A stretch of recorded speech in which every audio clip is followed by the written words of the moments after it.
Okay, well, we are a few minutes past 6:30, so I'm going to go ahead and get started. I think everyone that's in here right now was already here when I was kind of talking, but I am Heather Brown, Training and Development Specialist at JCDS. I have a master's in gerontology. I got that from K-State. I've been in the field, I'm going to have to think for a minute, 15 years, 14 of those have been at JCDS in a variety of capacities. I started out as a direct support professional. I was in residential. I was a residential team leader for a number of years, and now I'm doing training and development, which I absolutely love. So I'm going to go ahead and get started. Just a couple of housekeeping things. If you guys have questions as I go and you have the ability to unmute and talk, or if you're comfortable with that, please feel free to do so. I'm going to do my best to try and keep up with the chat box, but when you're presenting, it's kind of hard to do. So if you type something in there and I miss it, just don't be afraid to unmute and please interrupt me. So I want you guys to make sure that you get out of this session what you want to get out of it today. So on the screen, these are some things I'm going to cover today. I won't get too far in depth with each one of these topics, but my purpose of this training is to kind of give a general overview of dementia and some of the things that go into that, and some specific characteristics and things that are for the intellectual and developmental disability population, because it is a little bit different than what the general population experiences, but there are a lot of similarities too. So I'll talk about normal aging, not normal aging, how it looks different, different types of dementias, because there are a number of them. So I will actually talk briefly about 4 different types today.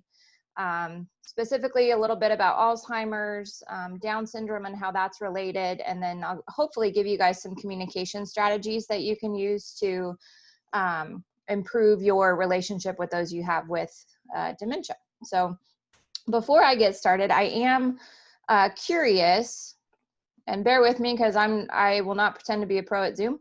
But I'm curious if you guys can see this on your screen. I'm hoping. I'm wondering what kind of an audience I have, just to kind of give me a feel of who I am presenting to. So I'll give you guys just a couple minutes to put that up there.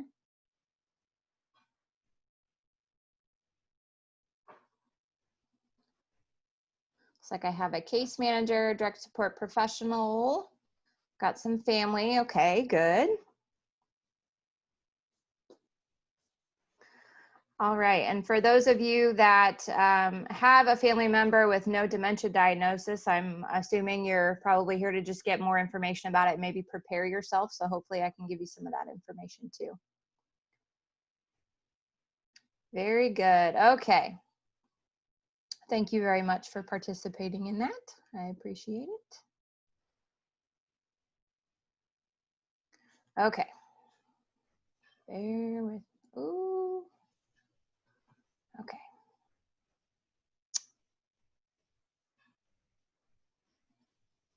Sorry, I'm having difficulties on my end. I'm not sure. Hold on a second.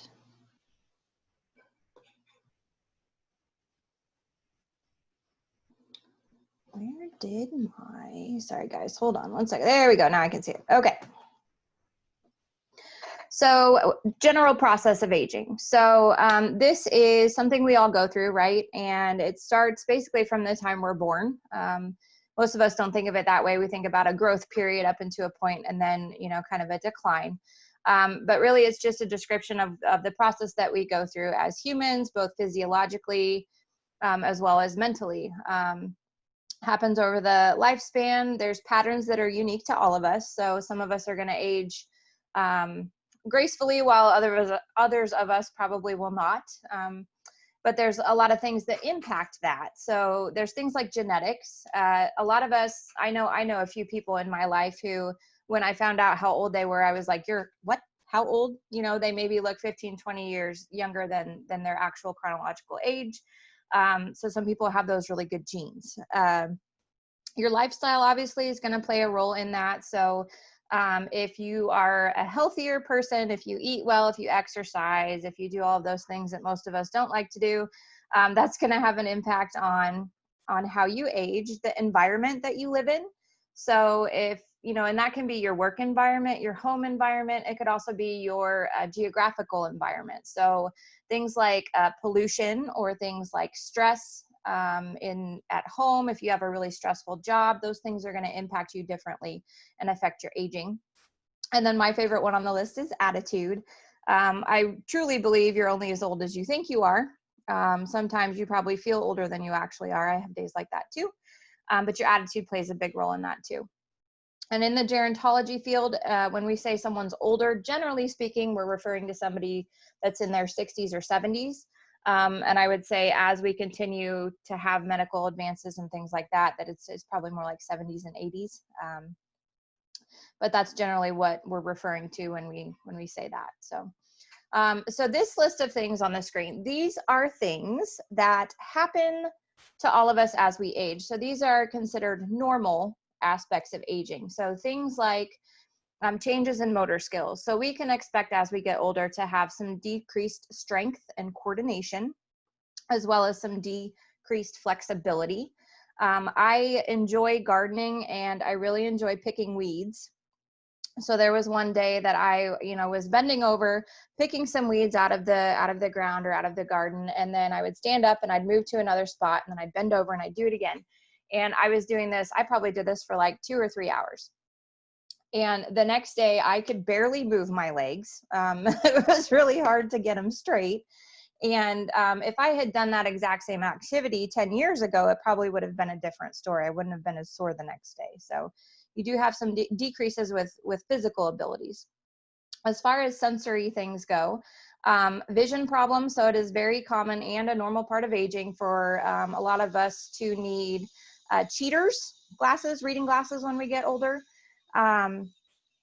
So that's something that we can expect. So we shouldn't, have any giant red flags if something like that were to happen, as well as some hearing problems. So many of us, as we get older, are going to have decreased hearing. A lot of us are going to need hearing aids.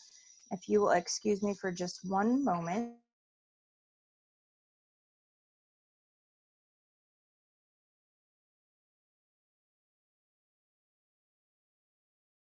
Had a noisy neighbor. Okay.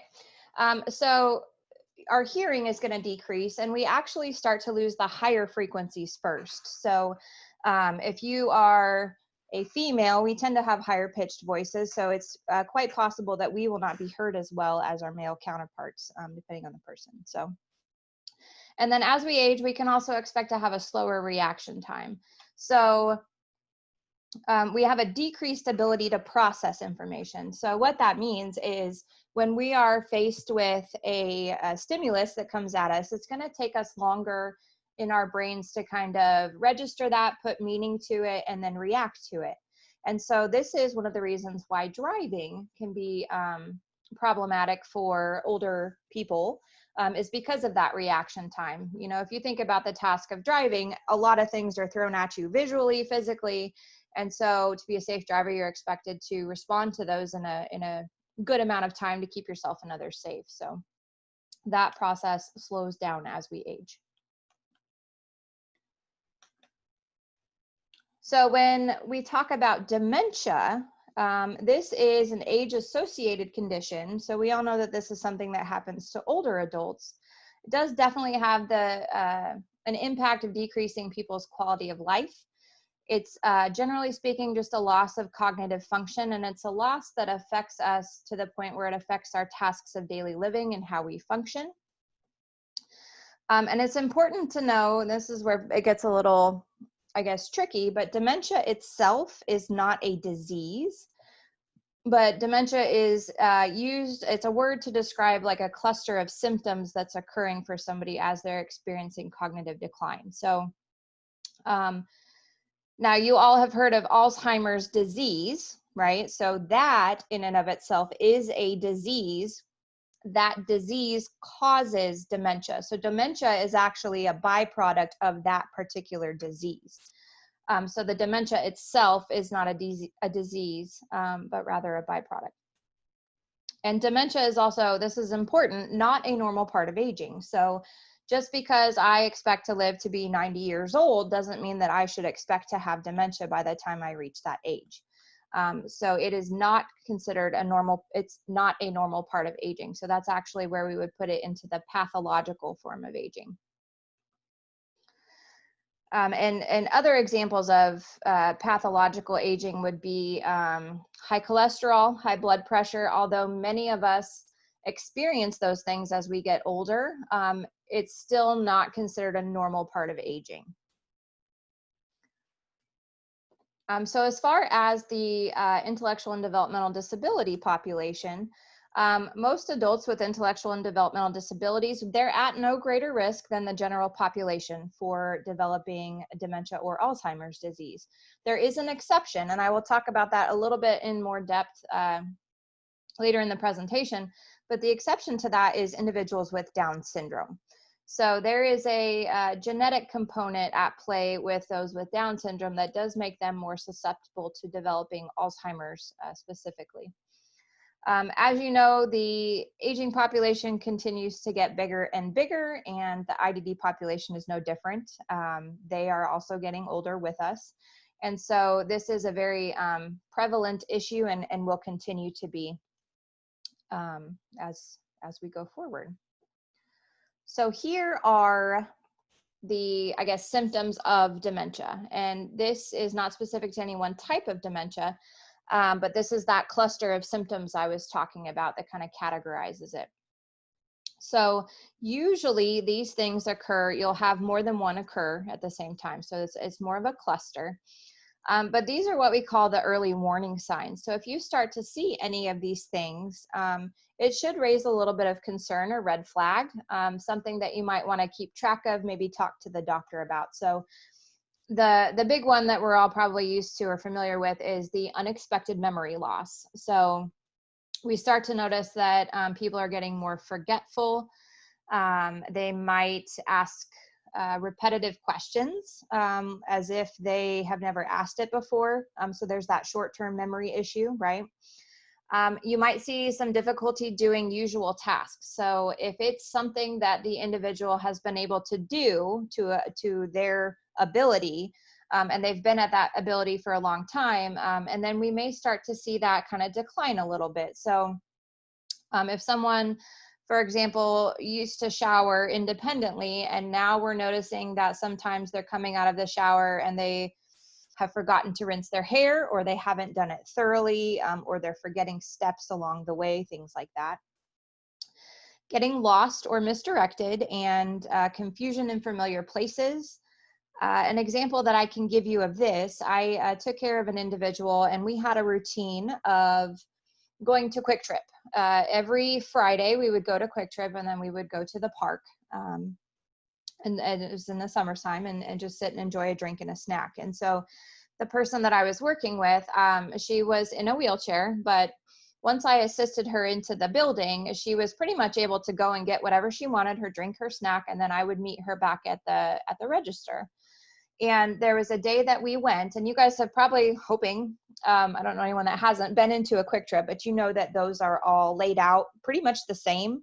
So you can go to any Quick Trip that you want, and you can still kind of figure out where you're supposed to go. They're all laid out the same. So that particular day, I got her in the door like I normally do, and I said, okay, I'll see you in a few minutes. And she looked at me with this panicked look on her face. And I said, you know, what's wrong? And she said, I don't know what to do right now. And so for her, that was a big red flag, because this was routine. It was something that she was used to doing, but for whatever reason that day, she was having issues registering where she was. And so she was very confused and lost in that what should have been a familiar place to her. For some people, you may see some personality changes. People might become more irritable or more easily agitated. Problems with gait or walking, that's also a big one to pay attention to because, and I think I talk about it later, but the changes in the brain that occur, one of the very first areas that's affected by dementia is the same area of your brain that controls your balance. And so when you start to see those changes in gait, maybe it's increased falls, maybe it's kind of stutter stepping or grabbing onto things to kind of steady themselves a little bit when they didn't used to. Those can all be some warning signs or something to look further into. And then the last one on this screen is the onset of new seizures. So someone who has never had a seizure in their life, doesn't have a diagnosed seizure disorder, with dementia, and especially with Alzheimer's type dementia, they can actually develop a seizure disorder or have seizures to the point where they need to take medication to keep those at bay. So that is something that has surprised us over the years, but we have had several individuals that have experienced that.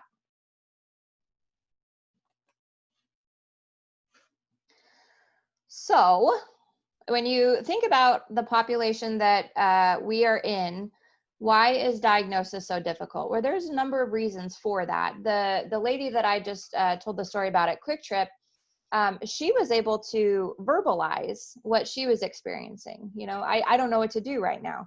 But for a lot of the individuals in the IDD world, they don't have that ability to report, or if they do, they might have a hard time reporting things accurately or describing kind of what they're going through.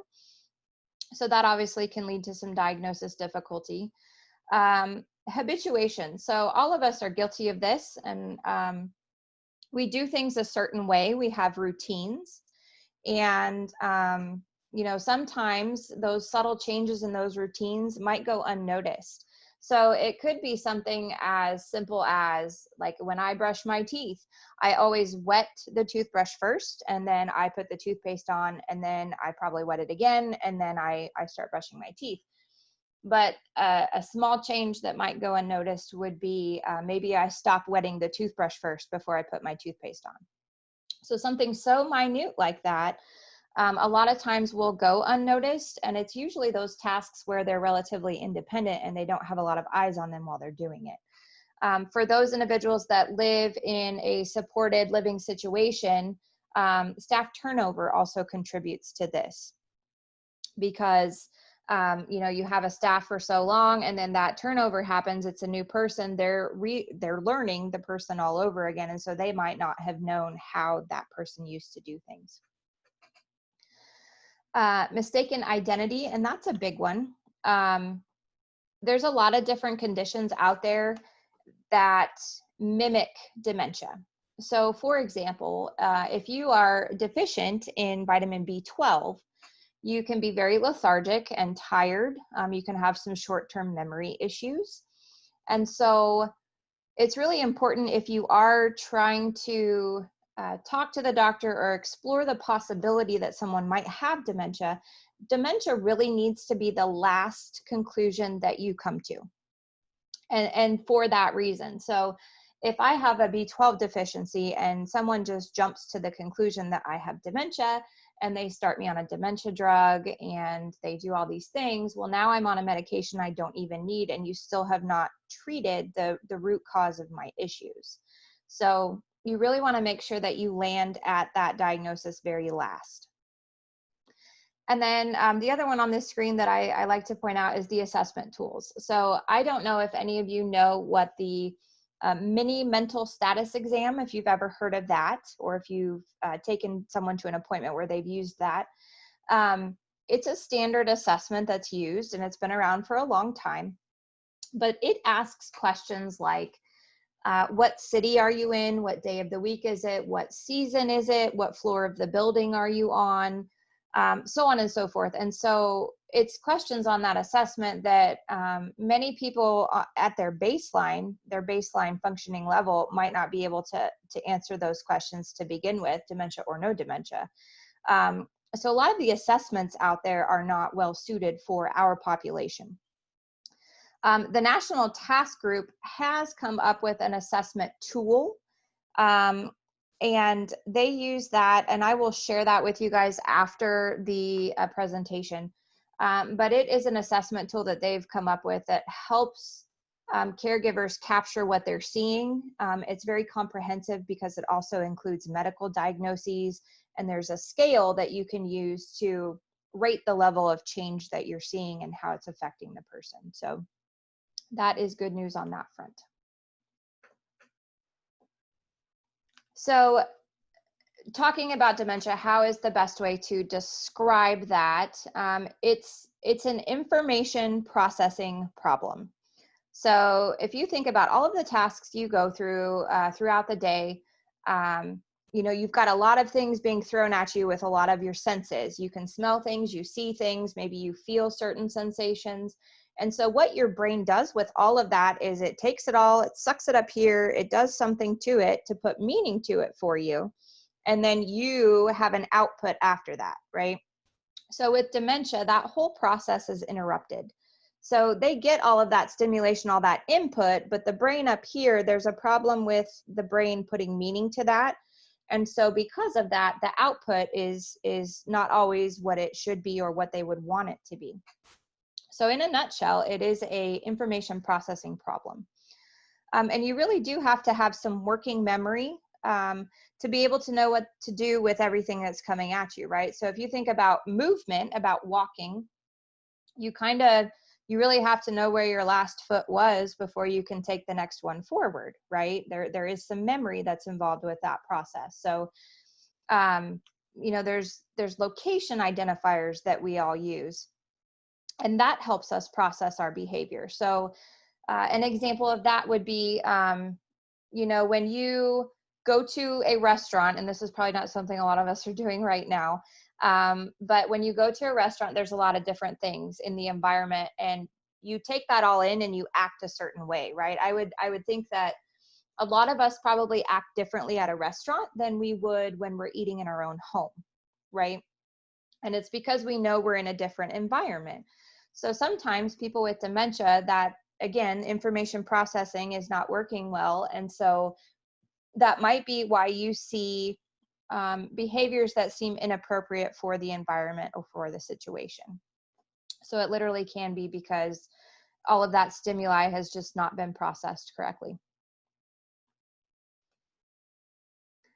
So some sensory things to be aware of: your proprioceptive sense. So you have these sensors all over your body. They're in your fingertips, they're in your arms. And so your proprioceptive sense really tells you where your body is in time and space. So if I hold my hand up like this, my proprioceptive sense is telling me that this is where my hand is. And because I know where my hand is, I know where I can move it without, you know, whacking myself in the head, for example. Without your proprioceptive sense, you would basically be stuck in time and space. So you might not know what to do with yourself. You might, you know, just kind of freeze. So if you don't know where you are, how can you be expected to know what to do? So that goes back to that environmental sensory input that I was talking about.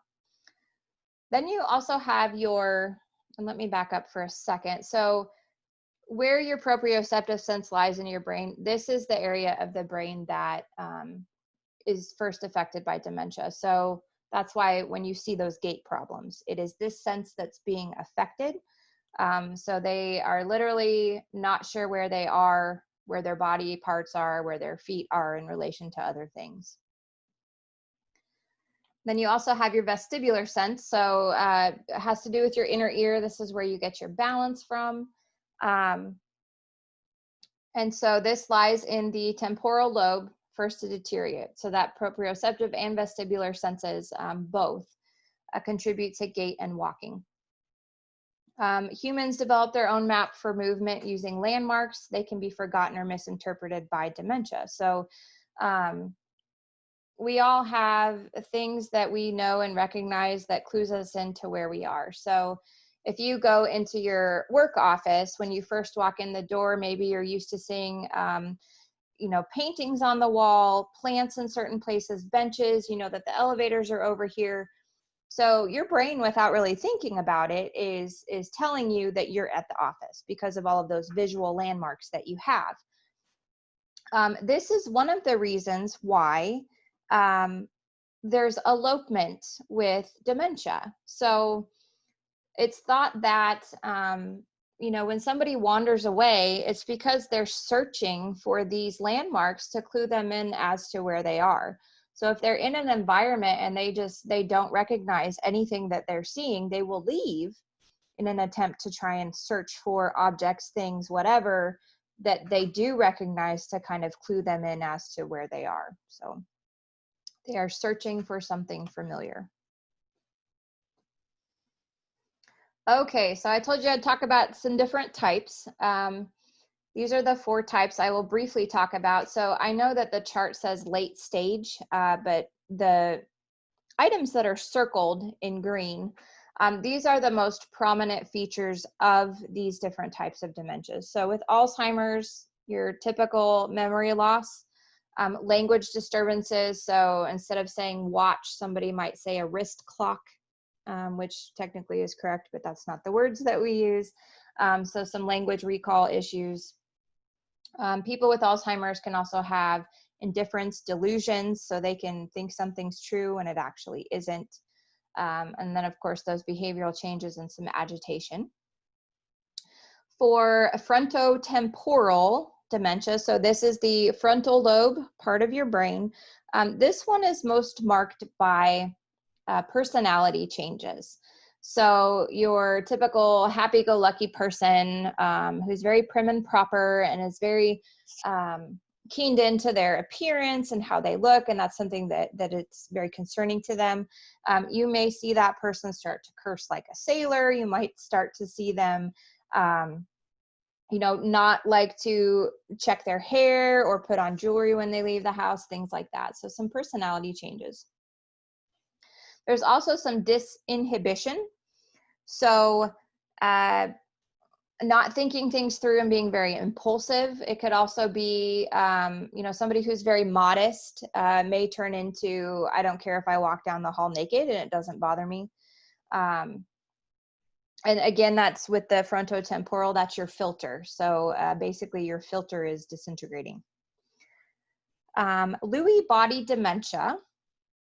So this one is very interesting because it is most marked by visual hallucinations. So, and these don't necessarily have to be disturbing hallucinations, but it's seeing things that aren't there.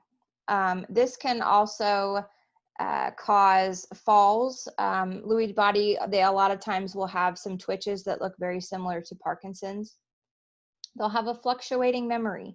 So today, I am in the here and now, and I know how old I am and what day it is, but tomorrow I may be living like I was back in school when I was 15, and I may be talking and acting as if that is the present day right now. And so that is that fluctuating memory that will kind of come and go. You go in and out of it. Lewy body dementia is also very, very sensitive to antipsychotic medications. So the Lewy bodies are things that attach themselves to the cells of your brain. And it's thought that the antipsychotic medications also affect that same area of the brain and of the cells. And so because of that, you kind of get a double whammy effect. Unfortunately, I have seen this firsthand. It took an individual a good 3 weeks to recover from receiving 1 dose of Haldol while they were in the hospital. So if you suspect that type of dementia, it's really important to try and seek an accurate diagnosis so that you have that, to make sure that you have that in their medical record, and so that they can be, you know, kind of treated appropriately if those situations arise. And if you didn't know, Robin Williams actually had Lewy body dementia. They found out after he had passed away. You'll notice on that list that language is not on there. And so that's part of the reason why Robin Williams was able to carry on as long as he did, is because, you know, language is never affected. You don't ever lose the ability to find the right words, to carry on conversations, to follow conversations. And so that's part of the reason why he hid that very well. With Lewy body dementia, the last thing I'll say about it too, the syncope, I'm assuming most of you have like been falling asleep, and then you kind of get to that point and you like jerk awake, like you have like a mini dream where you fall or something and you have that knee jerk. So there's a process in your brain. You have like the awake and the sleep, and then there's like this in between space, right? Sometimes people with Lewy body dementia can get stuck in one place or the other. So we've had an individual who, this was when I was a supervisor, I had staff call me and they said, I can't wake her up. And I said, what do you mean you can't wake her up? Like, you have to be able to wake somebody up. And they're like, no, I'm shaking her, I'm shouting at her. And I said, well, what do her vitals look like? They all looked good. And so I said, there's no harm in calling the EMTs, just have them come and assess. It's not a huge emergency, but it is concerning that you can't wake her up. And so EMTs got there, they had put the electrodes on her, checking her heart and all that. And all of a sudden she just, woke up, took a big breath, and she was wondering what the heck all these people were doing standing around her. And so she was literally stuck asleep, and was not able to kind of come out of that. So that's kind of another clue that might be that type of dementia. And then vascular dementia. This is the one that has the abrupt onset. So a lot of us think that, all of a sudden there's this huge difference. It's got to be Alzheimer's, but really it's vascular. So it kind of comes out of nowhere. This is the one that also typically has the stepwise deterioration. So what I mean by that is we'll be at this level for a while, and then we might take a nosedive, but then we level off again, and we'll stay here for a while, and then we'll go down again. So you have that jerky kind of stepwise deterioration. Vascular dementia is also has prominent swallowing issues, as well as motor dysfunction and mood disorders. And vascular dementia literally is the blood vessels in your brain are starting to shrink and pull back because of vascular disease. So people who have smoked for a really long time, people who have uncontrolled blood pressure, could all be much more susceptible to developing this type of dementia. So that's a very, very basic overview of those 4 types of dementias. And I'm going to show you a chart here. So this is kind of the prevalence of those dementias. So you'll see on the screen, Alzheimer's makes up the biggest one. That's the one that we're all probably most familiar with. It is the most common. And you see vascular is at 9%, frontotemporal is at 5%. Parkinson's, there actually is a dementia specifically associated with Parkinson's disease.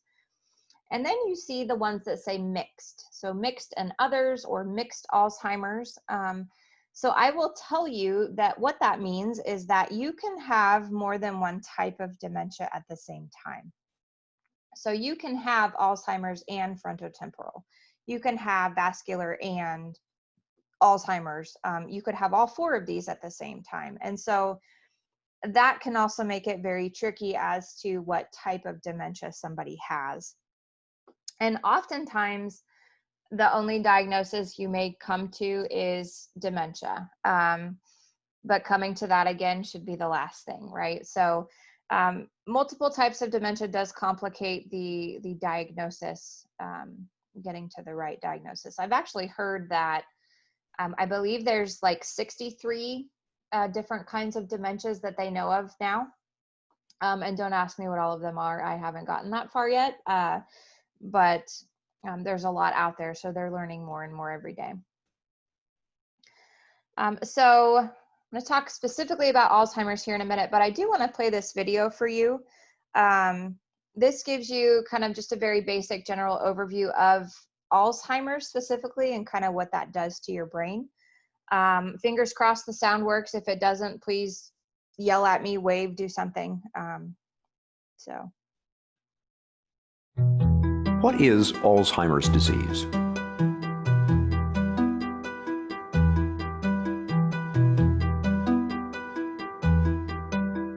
Alzheimer's is a slow, fatal disease of the brain affecting 1 in 10 people over the age of 65. No one is immune. The disease comes on gradually as two abnormal protein fragments called plaques and tangles accumulate in the brain and kill brain cells. They start here in the hippocampus, the part of the brain where memories are first formed. Over many years' time, the plaques and tangles slowly destroy the hippocampus, and it becomes harder and harder to form new memories. Simple recollections from a few hours or days ago that the rest of us might take for granted are just not there.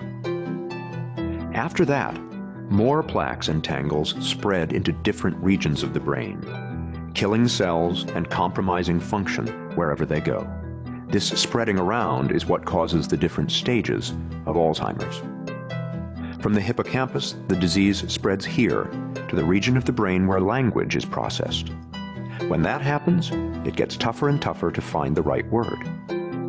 Next, the disease creeps toward the front of the brain, where logical thought takes place.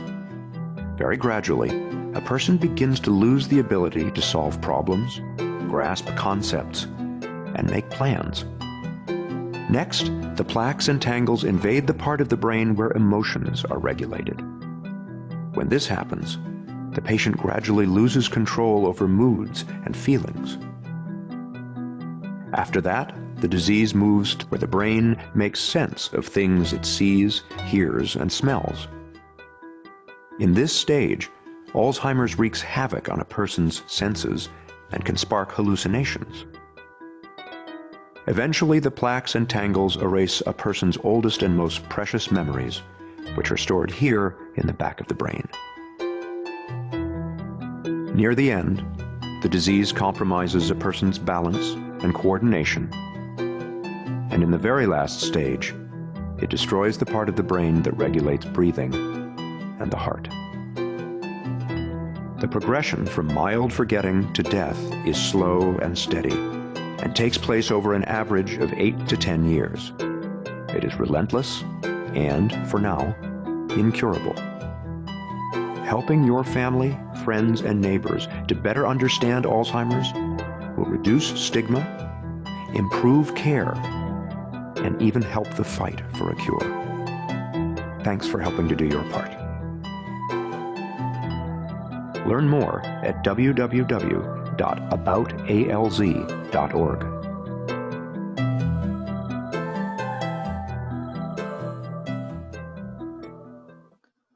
So while a bit depressing, that's usually the response I get when I ask people what they think about that video. But the reason I like to show it, because I do think it does a great job illustrating exactly how the process of Alzheimer's disease works and how it works its way through the brain. And so, like the video said, the different things you see as somebody's Alzheimer's disease progresses is a manifestation of the part of the brain that the disease is working on currently. And so that's what does make up the stages of Alzheimer's. So the video talked about the plaques and tangles. So this is actually an illustration of what those plaques look like. So it's, I think of it as a cloud of crud. So you have your neurons in your brain, which they do this, they shoot messages back and forth to each other, and there's like electricity that goes between them, right? And so when you have Alzheimer's disease, you get these plaques that form in the brain, and the plaques form in between these two neurons that are trying to talk to each other. And so because of that, what happens is those neurons are trying to talk to each other. They're getting frustrated because this crud's in the way. And so eventually what happens is they just stop trying.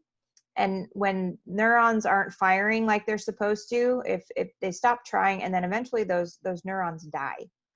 And that is essentially what is happening inside somebody's brain when they have Alzheimer's disease. With Alzheimer's disease, the brain also physically shrinks. And I think I have a picture of that. So you can see the healthy brain on the left and the advanced Alzheimer's on the right. So the brain physically shrinks, as well as the holes and crevices and cracks in the brain will actually get bigger too. So this progression can actually be seen on a CT scan. The caveat with that is that you really need to have a CT scan done when you're young to kind of get your baseline. And then as a person gets older, if you were to do another one, you would actually start to see these holes and crevices kind of forming in the person's brain. So kind of a frightening fact about Alzheimer's is those plaques that are forming in the brain, the damage that occurs, that typically has been going on for about 10 years before symptoms even start to kind of creep out. So that is one of the reasons why it's very hard to get a hold of this and very hard to find a cure, because that damage is happening before there's any warning signs or symptoms. And then, like the video said, the damage will go through the brain, eventually gets back to your brainstem, which controls your breathing, your heart rate and pulse, kind of those autonomic systems that we don't have to think about, they just work. It will eventually make itself back there, which basically just, it causes your body to shut down. There's also some vision changes that happen with Alzheimer's disease. So depth perception is affected. I don't know if any of you wear glasses or, maybe when you were younger, as your vision was continuing to change, you'd get a new pair of glasses and you'd look down at your feet and the ground looked like it was really close up, right? But then as you wore the glasses longer, everything kind of balanced out. So depth perception is affected by dementia. A lot of times what I have seen with our population is, like, if you have someone's plate here and they're going to scoop food, they'll be scooping up here versus, making it all the way down to their plate. And it's, again, because that depth perception has been affected. With Alzheimer's, people lose the ability to distinguish between colors of the same hue. So it might be harder to distinguish a lighter gray from a darker gray, or a lighter blue from a darker blue. If they're the subtle hue differences, sometimes they can't see that contrast. Another really interesting one is motion versus stationary. So if you've been driving in a car, you're stopped at a stoplight and you're looking forward, and the car next to you creeps forward, and for a half second, you feel like the car's moving backwards, but then you kind of come to grips and you're like, oh, they're moving, but I thought I was moving. So that's that motion versus stationary. So someone with Alzheimer's can actually experience that sensation, or think that either they are moving or something next to them is moving when it's not. There's a delayed recall for visual stimulation as well as identifying objects, and that has to do with the language, finding the right word for things. Figure ground differentiation and sizes and shapes. So sizes and shapes, something that's round to somebody can actually start to appear more ovular in shape. Squares can look more like rectangles. So it's kind of a distorted reality, a distorted view of things. This is what figure ground differentiation is. So it's your brain's ability to distinguish between two different things going on in the same picture. So the picture on the far left is, if you guys can all see that, it's a bunch of knees in denim jeans that have formed a circle, right? And so there's a star in the middle. And if we have good figure ground differentiation, we have the ability to do that. We can pick that picture apart and say, there's jeans, they're making this shape, and then there's the floor, which is making the star. So we've picked all those layers apart, right? With Alzheimer's, you lose the ability to do that. So someone might look at that same picture and just see a star and not realize that there are different layers to that picture. Some other visual, kind of problematic things for Alzheimer's. So I know the picture quality on here is not the best. And I am going to, I think I have a laser pointer on here, maybe not. The picture that is on the far left, if you can see it, there's actually a reflection of a person that is in the background. And so if you really look at it, you can kind of see her, but you can't really see the rest of her. So, and she wasn't meaning to actually capture that. She was trying to capture the reflection and glare in the window. But for someone with Alzheimer's disease that's having difficulty interpreting visual things may get quite frightened at that because it looks like a person staring at them through the window and they have no legs, right? The second picture from the left, glares and reflections. Shiny floors, although they are beautiful, are problematic for those with Alzheimer's because if you look at that picture, it might look like the floor is wet. You can also see the reflection of the pillars, and so it kind of looks like it might actually be going down as well, down in elevation.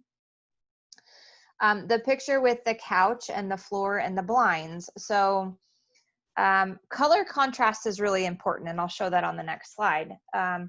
You really need to be cognizant of how the light is coming into windows because it can create some unwanted visual effects. So in this picture, you can see they have the vertical blinds and there's some slats coming through the sunlight.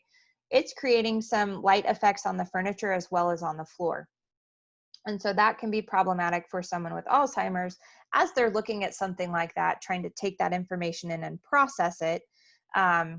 May prove very difficult, and they might not be able to visually figure out that, you know, those things are being caused actually by the light and the blinds. And then the last picture on the screen, the reflections. Mirrors can be a very scary thing.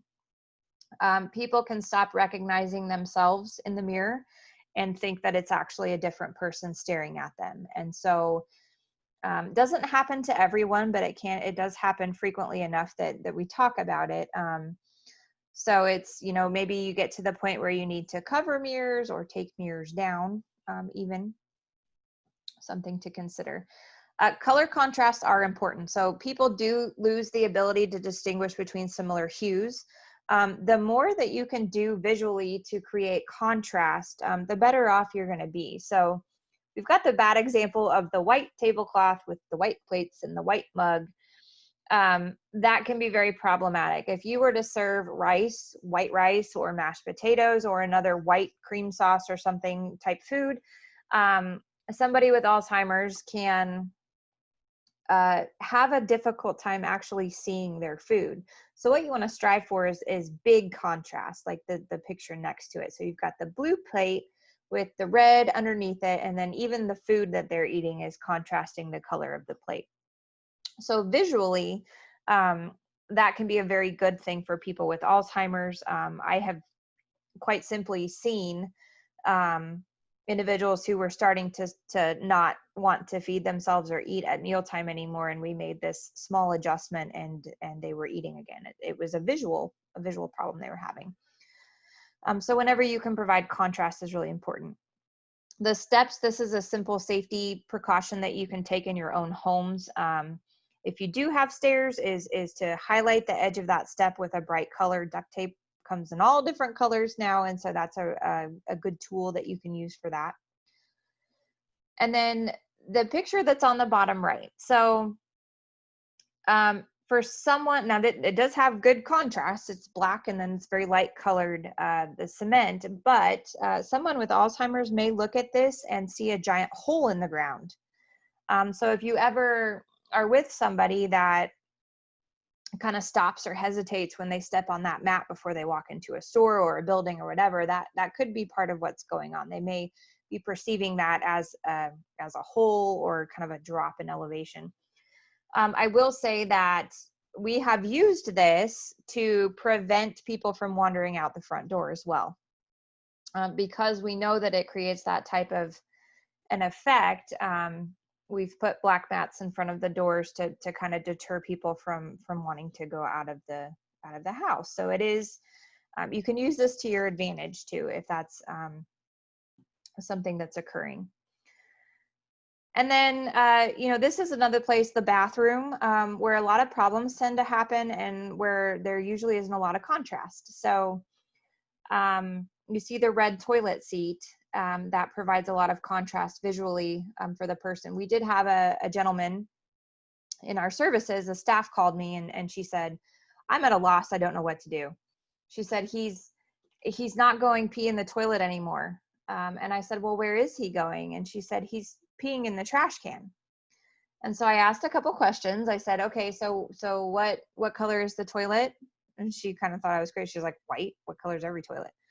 And I asked her what color the floor was. She said white. I said, what color is the wall behind the toilet? She said, it's a really light gray color.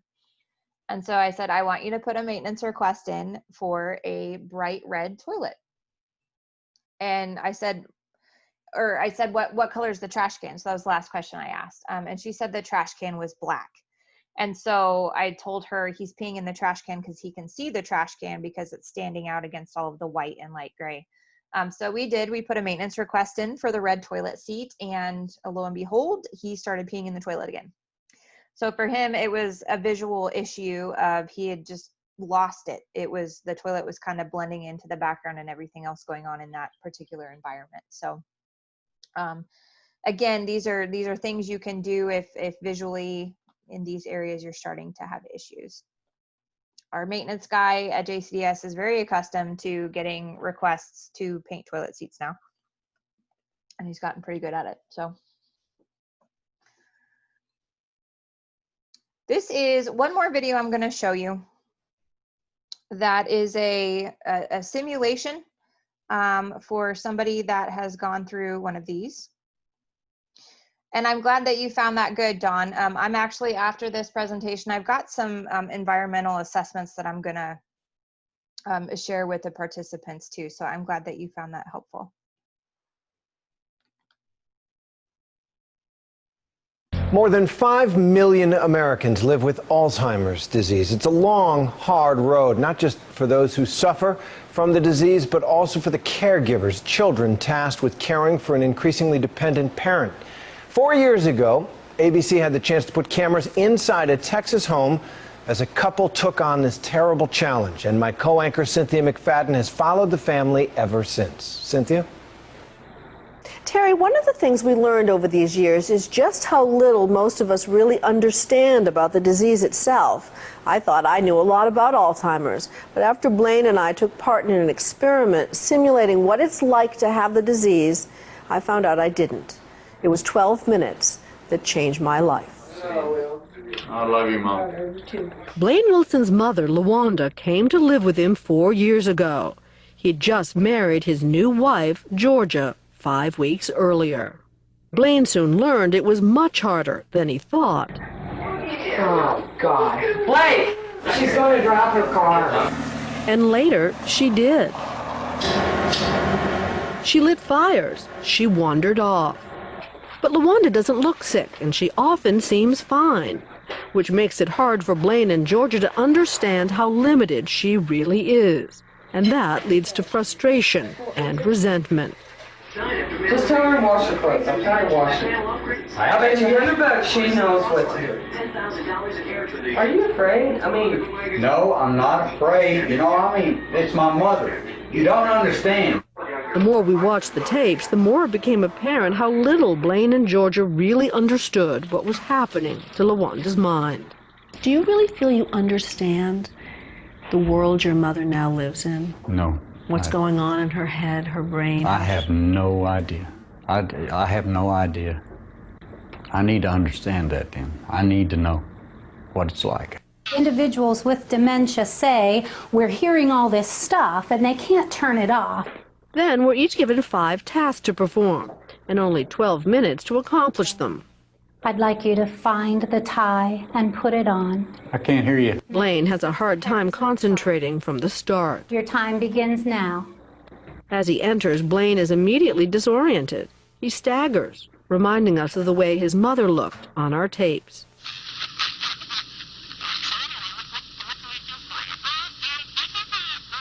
Blaine tries to accomplish his first task, clearing the dishes off the table. But when he goes to put them away, he can't find the kitchen. So he gives up. Well, I don't know where to put them. Blaine finally finds the kitchen, but he can't remember why he's there. And again, the similarities to his mother were astounding. She would open cabinets, and then she would shut them. Mother, what are you doing? Nothing? But Blaine is doing a lot better than I am. What the heck is this? It's only about 2 minutes into the experiment, and the noise from the headset is driving me crazy. God! So annoying! As I try to accomplish my first task, find a white sweater, I work myself into a frenzy. White sweater. Remember, what I'm hearing is this. No. And believe me, it drives everything else out of your head. Annoyed!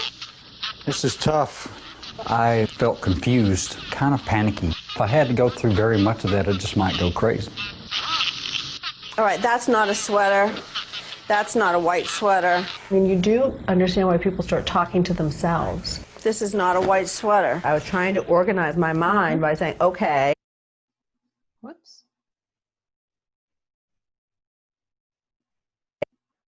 Okay. Okay, all right. Not a white sweater. Not there. I don't know about that. You're doing great. PK was in the room, and at one point when I sat down in frustration on the sofa, and she said, you're doing great. Why don't you start with finishing setting the table? And she told me what else I was supposed to do. I'll remember that. The reinforcement. Yeah, because you feel so alone. And you feel so frustrated, and there's no, you don't know what you're supposed to do, and it's so dark. Reluctantly, I go back into the kitchen to try to find the plates. Glasses. How long have I been doing this? About 20 hours? I'm not doing great. I'm not doing great. And once again, I get distracted and go looking for that white sweater. This looks good enough. This is like a... Okay, it's not exactly a sweater. All right, I'll put it over my shoulders. And I end up looking a little eccentric. Her son's going to say, Mama, you can't go out like that. Right. You're getting a little off here. God. In the meantime, Blaine has moved on to the bedroom, where he's supposed to match 6 pairs of socks. The hell? I don't know, man. Instead, he starts folding everything in sight. I swear, man, this is crazy. By now, Blaine seems to have forgotten his list of chores. He was supposed to have found this tie, for example, and put it on. Instead, he folds it, along with everything else. Shoot. It reminded us of the time Blaine's mother set out to cook something for lunch, then got distracted washing dishes, and didn't remember until the pot was burning. Plates! After 12 excruciating minutes, the experiment was over. I give up. Blaine, your time is up. Huh? Your time is up. Oh, shoot. What an unpleasant experience. Damn. Yeah. I couldn't do anything. Golly. Blaine was visibly shaken. Yeah, what a way to try and get through each day. And kind of scary. In what way? Almost like panic. For both of us, new insights. It's a deep sense of confusion. The thing that shocks me the most is that I couldn't remember 5 simple instructions. I couldn't imagine living like that. It's life-altering. They need your help. They need your understanding.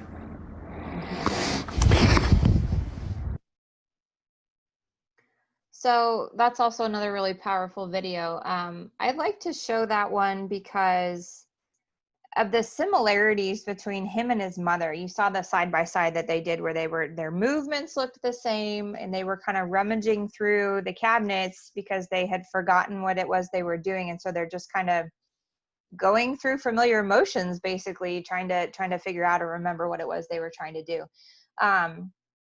This video also does a really good job showing the frustration, showing the anxiety that can happen when you're experiencing all of these things, as well as the distraction. So when I worked with individuals who had dementia, a lot of times I would prompt them to, could you go in your room and get your shoes on? We're getting ready to go.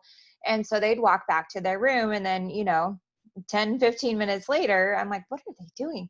And so I'd walk back there and look, and she was taking her socks apart and refolding them and putting them back in her drawer. And so for her, she had forgotten what the original task was. And instead she's like, well, I'm in my room. I know I'm supposed to be in here. So she found something, a task, things that she was familiar with, and proceeded to just go through that. And you can see that Blaine in that video did the same thing. He was supposed to find a tie, but he started just folding clothes because that's something he knew or remembered how to do. So It's a pretty powerful video. Some of the things that they, get that off the screen. Some of the things they did in that video for people, they taped fingers together, so kind of like some arthritic type issues. The goggles were yellow as well as kind of tunnel visioned. It's been said that as you get Alzheimer's, you kind of get this tunnel vision going on, where your peripherals are really affected or non-existent. And then if you guys notice the lighting in that simulation too, they were doing little kind of flashes of light, but the lighting was also very low.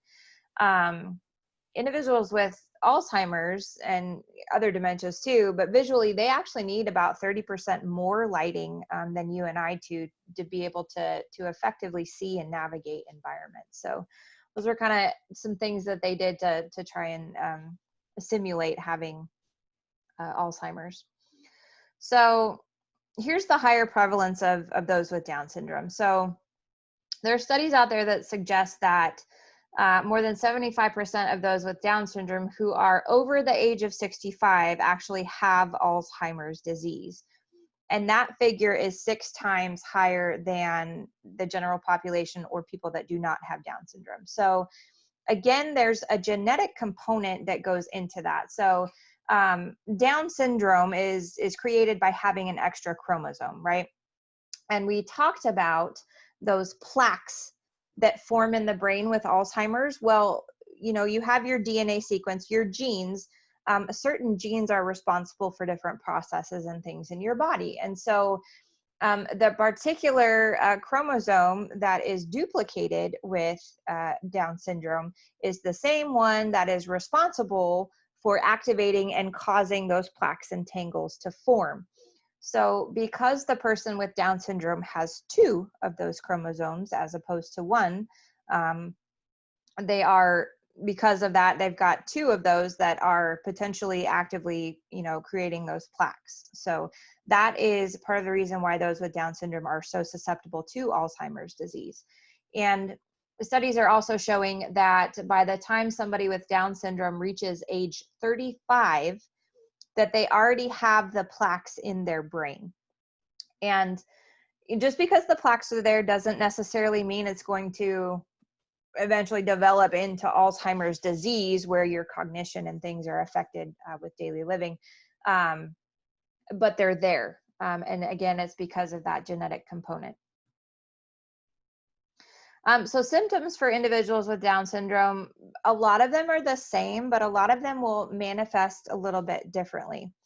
Overall, their function, personality, and behavior changes, those are more common for individuals to have with Down syndrome that we don't necessarily see as prominent as we do with memory loss or being forgetful. So you're going to notice changes in how they're able to do things, their personality. Somebody that's happy and bubbly and likes to go and be social, you actually might see them kind of close off and go in a little bit and start avoiding those situations that they used to find very pleasing.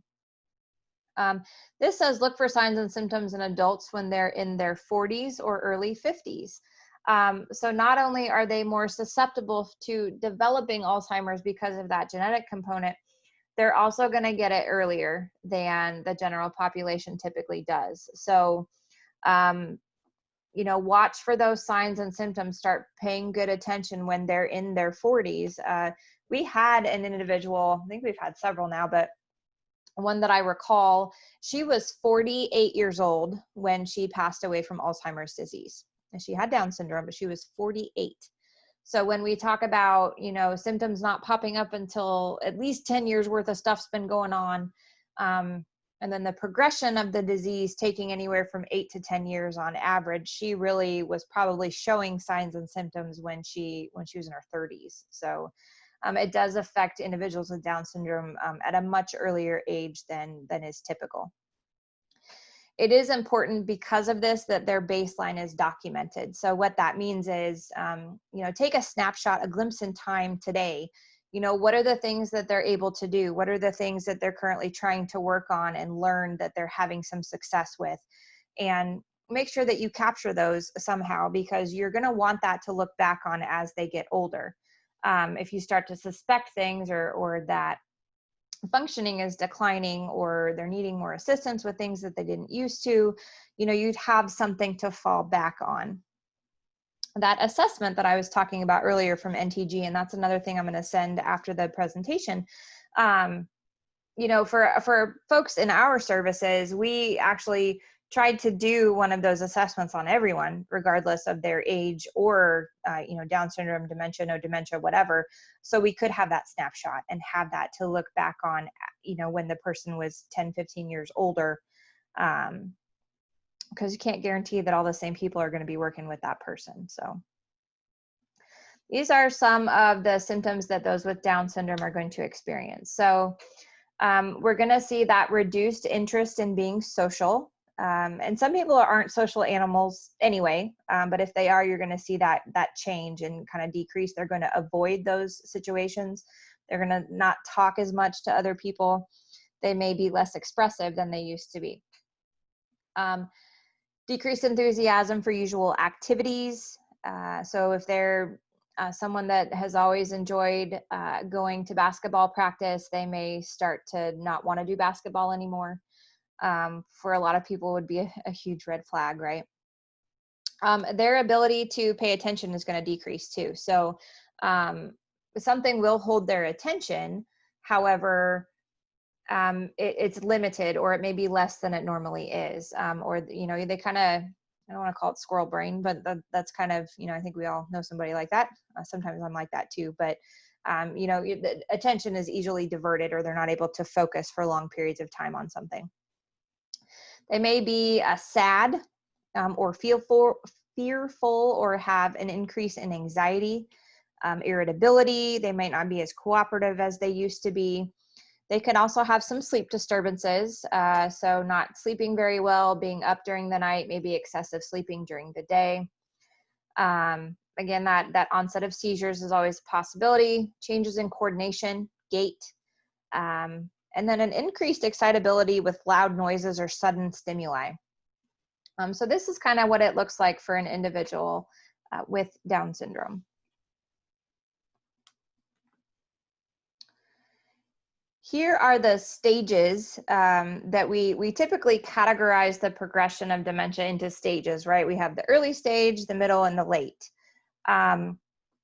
So if you look at this list, early stage is usually when the red flags go up. That's when we start trying to pursue a diagnosis, or at least investigating different possibilities.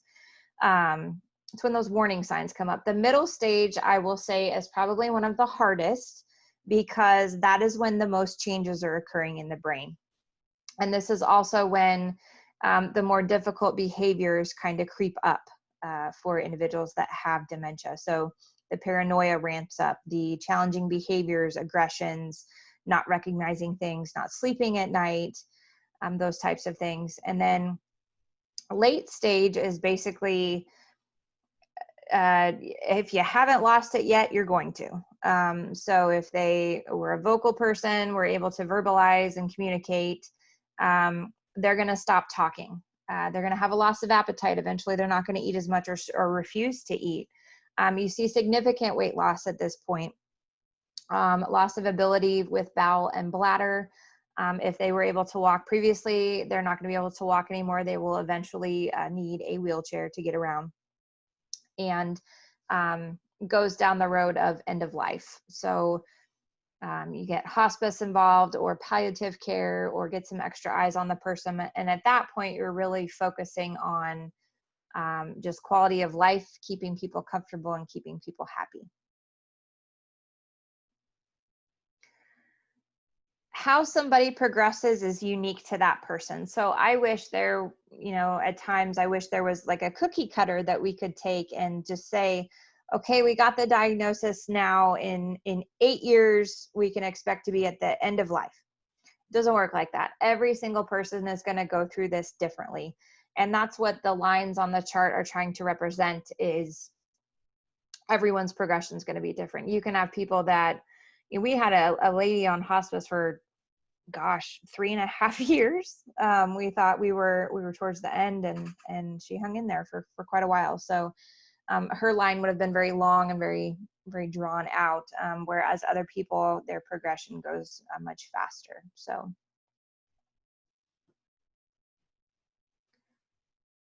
these are the common behaviors we see with dementia. So these are things that if you know your loved one has dementia, or you're newly diagnosed, these are some of the behaviors that you might expect to see. Not everyone does every single one of these, but you can expect to see at least one or two of these that are on this list. So the repetitive questions, again, with the short-term memory, they may ask you something as if it's the first time asking you when they just literally asked you 5 minutes ago. The rummaging and the hoarding. If people are rummaging or constantly searching for things, a lot of times it's good to have, we call it a rummage box. There's also sensory blankets where you have little buttons and zippers and tassels and different things for the person to kind of fidget with. That can be helpful. That way they have like a structured thing to go to when they're wanting to do that behavior. We can see verbal outbursts, cursing, screaming, as well as physical aggression. And paranoia is quite prevalent with our population. To kind of lessen that, it's really important to be just mindful of where you're having conversations. If it's a conversation that you need to have in private with another person, or even if it's about the person or your family member, make sure you're having that conversation in an area where they can't hear. What tends to happen is because they've got that information processing issue going on, they're going to hear your conversation and might not be able to really put meaning to it. They kind of just hear it as talking and noise. And so they're going to get paranoid or start to think that you're talking about them or that you're, conspiring against them or something like that. We see that quite a bit. The sleep-wake disorders and sundowning kind of go hand in hand, but this is, sleep-wake is if when they're up all night and they're asleep during the day, they kind of get flipped, so to speak. And then sundowning is actually when agitation starts to happen literally as the sun is going down for the day. So it's thought that circadian rhythm might play a role in that, and that kind of gets off for somebody. It's also thought that it might literally be a visual stimulation issue where we all know the direction our house faces, and when the sun starts to set, it looks a certain way as it's coming through the window, right? The light color, the hue kind of changes. It can be more yellowy or orange or pink depending on the season. And so for whatever reason, somebody with dementia, that can cause some agitation and some behavioral issues. So we talk about closing the curtains early before that lighting transition starts to happen, increasing the amount of light in the home at the same time so everything's nice and bright and lit up, are some techniques that have been shared that work for some folks. We do see a big resistance to personal care a lot of the times, and I know that showering in particular is something that a lot of us experience difficulty with. And, what I want to say about personal care is it's not that the person doesn't want to be clean or doesn't want to have that personal care done. It's more about some kind of stimuli or sensation that goes along with that task that is not pleasing or unpleasant to them. So showering, for example, it could be the noise that the water makes when it's turned on and it's hitting the bottom of the tub. It could be the sensation of the hot water on their skin that they don't like. So it's not the task itself. It's not that people don't want to be clean. It's that there's something about that task or that thing that is just not pleasant sensory wise. So you really, when it's personal care resistance, you really have to kind of look at the environment quite a bit and the sensory things that are going on during that task.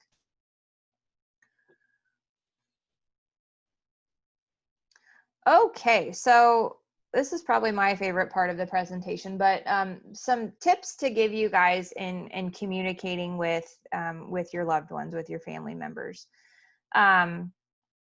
Identify yourself, and this may seem silly, especially if your family member is living with you. It's like, well, duh, they know who I am. But at some point, if they do have dementia, they're not, or they may forget, or it might take them longer to recognize you. And so as simple as, coming into someone's room, knock a couple times, hey, Esther, it's mom, something like that. So identifying yourself.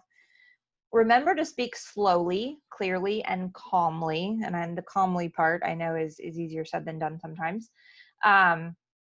Again, with the processing information, speaking slowly, make sure that the message is heard, or a higher chance of it being heard and understood.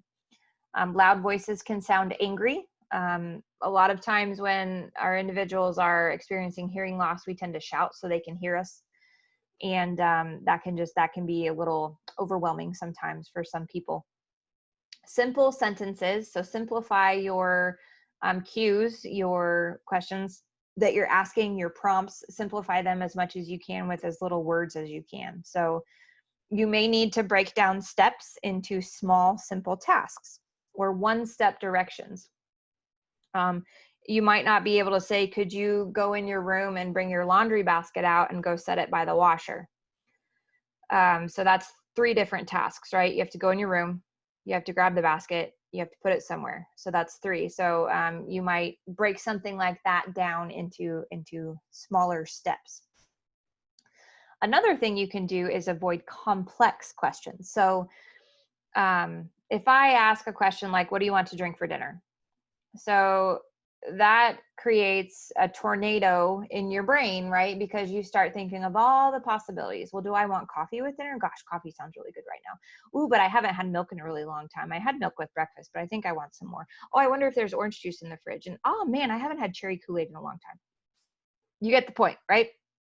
So asking those open-ended questions like that can cause somebody to literally get lost in their brain. So instead, you want to ask questions yes or no. So in the same example of what do you want to drink for dinner, I might change my approach and I might say, would you like orange juice with dinner? Wait for the person to respond yes or no. If they say no, then I go on to the next choice and I continue to offer things that way. It's good to still provide choice. We always want to make sure we're doing that so that people feel like they're in control of what's going on. We just need to do it in a different way. Give the person time to respond, and I can't tell you how important this is. Individuals with dementia need upwards of 8 to 10 seconds to formulate a response to your question. So if you ask somebody a question, and I am literally going to sit here for 8 seconds. So Heather, how was your day today?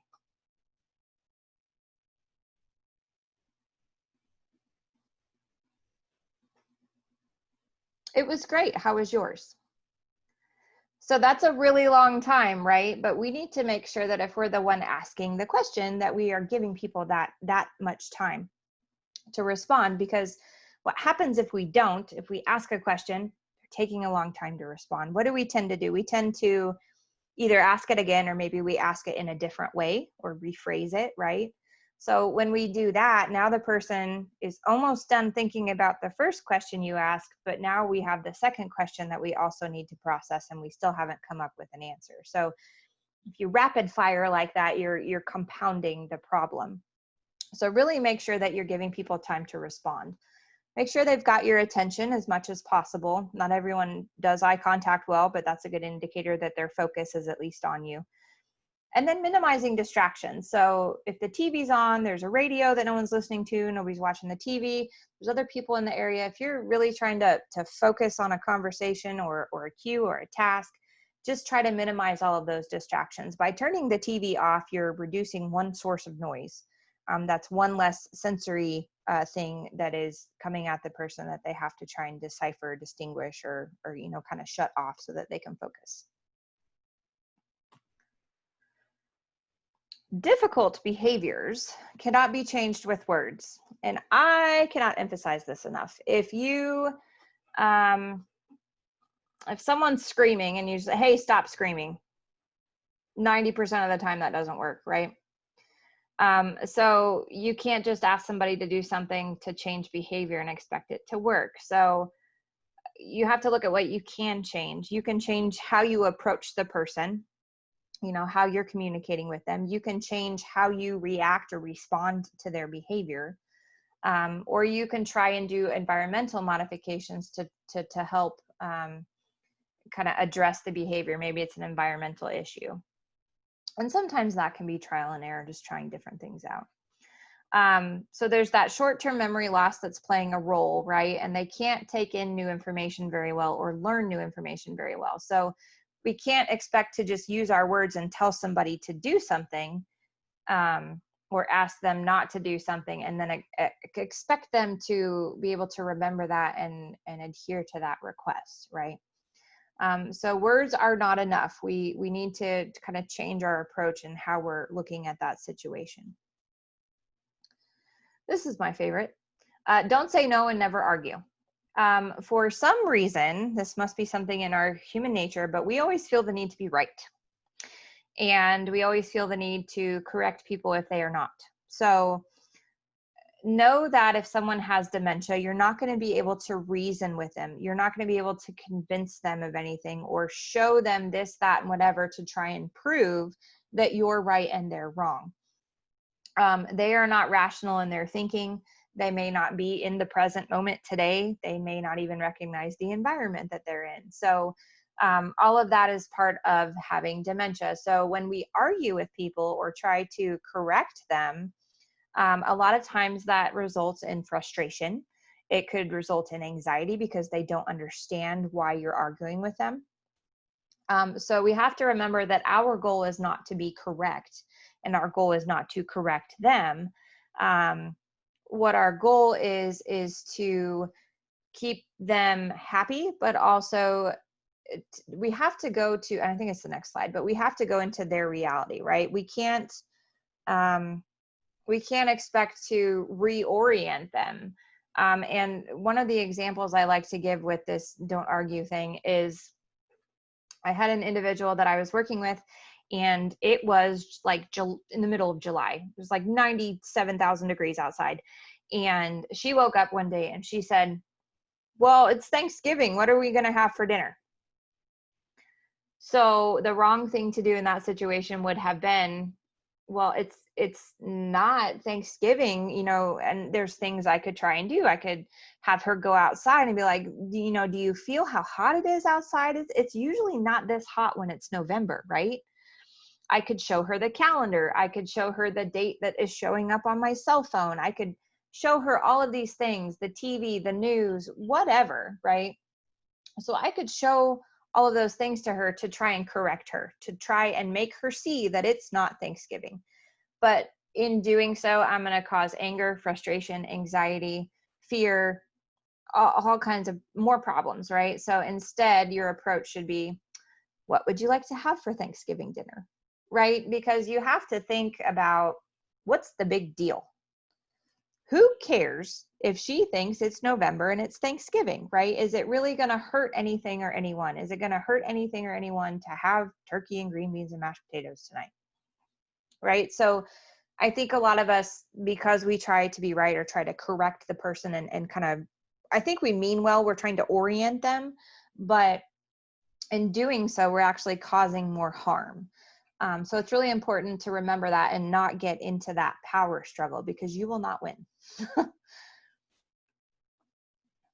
And this is a really powerful statement too. It's their reality and you have to enter it. So you can't expect to take the person and pull them out of their dementia and pull them into reality and pull them into the present moment. With the story and example I just gave, I shouldn't have expected to pull her out of Thanksgiving November and bring her into July 22nd, which was the day. Because her reality is different than mine, and there's nothing wrong with hers. It is created by dementia, but it's her reality. And so you have to understand that when people have dementia, you have to jump to where they are. You have to get in their shoes. You have to go to their reality and live there in order to communicate with them and build that trust. And so we call it validation. So I give the example here on the screen that, Tom says that he saw his mom today, and that his mom passed away last year.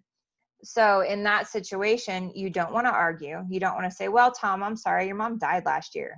Like, we're not going to do that, right? Instead, we're going to acknowledge the emotions that are going on behind that statement. So if Tom says that he saw his mom today, he's probably really happy about it, right? So there's that emotion behind that. So we want to acknowledge the happiness and we want to foster the happiness. So instead of trying to orient Tom into the present day, instead we're going to say things like, that's so awesome. Did you, I bet that made you so happy that you got to see her today. Again, it's what harm is it causing if that's where Tom is in his reality right now. He saw his mom. Then we need to uplift Tom and keep that happiness going and acknowledge that. That's what we mean by validation. So when you do that approach and do that, you're building empathy, you're building trust, you're keeping the emotions, the state of mind that the person is in a good place. So we're not arguing, we're jumping to where they are into their reality, and we're matching emotions and acknowledging those emotions.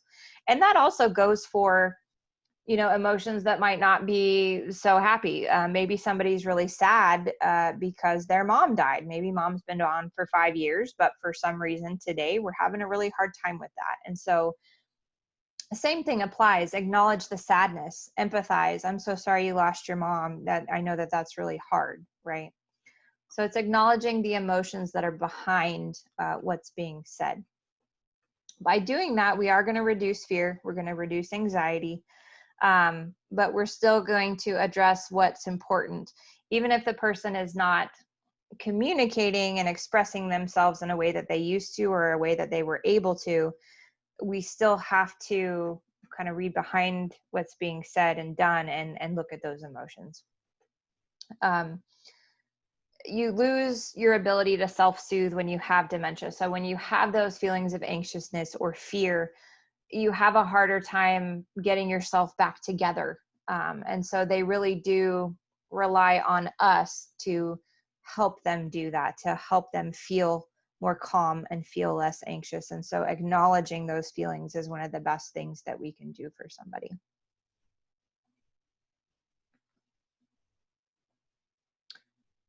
Those challenging behaviors, while they may seem like they're coming out of the blue, they're not. They're caused by something. And it's our job to try and figure out what that is. And I am not going to sit up here on a soapbox and tell you that that's an easy thing to do, because it is not. But really, behavior in its basic form is communication, right? As somebody with dementia loses that ability to communicate and express themselves, we're going to see more manifestations through behavior, because that's the way that we can still communicate. So when someone is exhibiting some challenging behaviors, we do need to try and figure out what could possibly be causing that.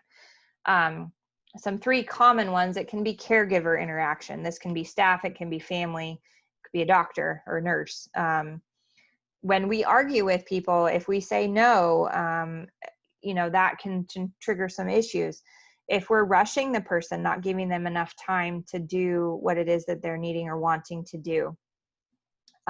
It can also be about your body language. So were you holding yourself or presenting yourself in a way that was coming across as authoritative or angry, right? We could be really frustrated because they're taking 20 minutes to put on their shoes, but we really have to try hard not to give that away, right? And was I overestimating what the person was capable of doing? A lot of times with dementia, abilities will fluctuate from day to day. And so maybe somebody's having not a very good day, and so maybe we've asked too much of them, and that has caused some issues. Pain and discomfort's a big one, and I think that this gets overlooked often. So again, with the communication issues, if someone has a stomach ache, a headache, we're getting older, we're getting stiff joints or arthritis, we might not be able to communicate that we're in pain. And so instead, we're going to act out and do other things to try and express that. So a lot of times pain or discomfort is a big behavior trigger because it gets overlooked. So start asking yourself these questions. Has there been any changes in health status, in medications? Could it be a side effect of a med? Could there be a new illness? UTIs wreak havoc on people. I've seen them make crazy blood sugar readings for people that are diabetic, huge behavior changes with people that have UTIs. So that can be a major issue, as well as constipation or even impaction if it's that bad. So super important to keep track of that, and make sure that that might not be a source or cause of discomfort.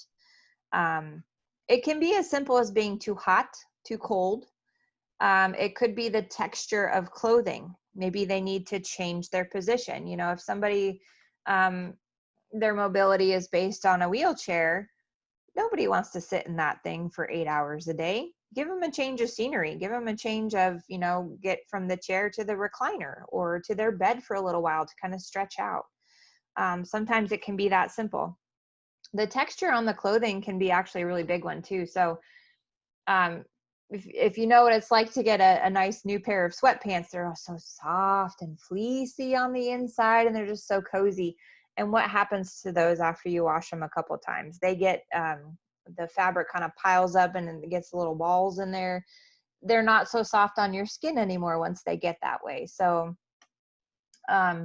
if someone is wearing a pair of sweats that they've had for the last 20 years, you know, it literally could be kind of a sensory issue with how that texture feels on their skin. So, and these are all things that are not easily communicated. So temperature, texture of clothing, positioning, all of those, you know, making those adjustments might ease somebody's pain or discomfort. So if you've got somebody that, you know, does a lot of verbal outbursts that seem to be out of nowhere, and their ability to communicate is to the point where they can't just say I'm hot or cold, these are the types of things that I would try first to try and figure out what's going on. And then don't forget that pain and discomfort can also be emotional. If they're reliving a memory of some kind of a loss or even a traumatic event that's in their past, you know, these can kind of cause some problematic behaviors to creep up as well. And then the environment is also a big one too. There's a lot of stimuli that are in the environment that can play into this. Echoes, glares, and reflections we talked about earlier. If it's somewhere unfamiliar or if we're not recognizing it at the time. Unfortunately, change in staff, which is really hard to avoid. We've got new people coming in, people that you're familiar with that leave. Noise. I couldn't tell you how many times when I was a supervisor, I'd walk into one of the houses and the TV was on and there was literally nobody in the living room watching it. It's like, why? It's noise. Like, just turn it off. So sometimes those things that we don't think about can be overstimulating. Even the noise of a fan going sometimes can also kind of trigger some discomfort. Lighting, I talked about the 30% more lighting. Up the wattage on your bulbs in your house if you can. It's going to help people see better, and also maybe alleviate some of those visual issues with shadows that can kind of creep up. Large numbers of people can be overstimulating. So again, if you have to have those conversations, taking them into another room, be aware of large family gatherings. So at the holidays, it might be too much for somebody when their dementia gets to a certain point where they can't handle the stimuli of being at a table with 12 people and all of the noise that comes along with that, the conversations, the clanging of the forks on the plates, the drinks, the ice, all of that goes into it. And then lastly, with environments, behaviors can happen again because people don't recognize where they are. So you can do little things to help orient the person in their environment. So this could be something as simple as putting their own picture on their bedroom door, or some kind of object or painting or something that they've made, putting it on their door that will kind of like visually cue them that, oh, hey, this is my space. If you've ever gone to an assisted living or nursing home, you've seen maybe those shadow boxes that they have on the outside of people's doors with kind of like a memory box. So things like that. It seems institutional a little bit, but in my opinion, if it's going to help the person navigate their own environment, there's no shame in it. But if you need some kind of like a sign for a bathroom, like you would see in public, or arrows going down the hallway, anything like that, that you can kind of put in the environment that's going to, you know, help the person kind of visually trigger that response of, oh, I know where I am or where I'm supposed to go. Phew. So that is the end of my presentation, and I think I finished a little bit early. I did. I will take questions if you have them.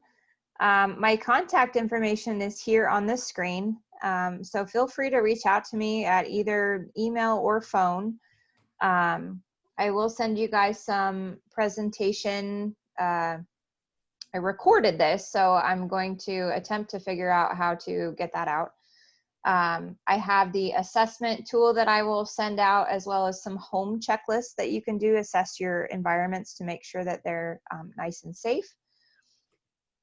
Can we share the recording after we get it? So my understanding is that we are going to put this on our YouTube channel, which is public. And so yes, you will be able to share this after the fact. So yes. And I am here to answer questions if anyone has any. I feel like I went through that information rather quickly. So things tend to do that when I'm on Zoom, but.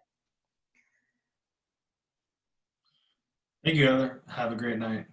Thank you, Skylar. Thank you all for attending. I'm glad that you made it, and have a good rest of your evening. And we'll see you later.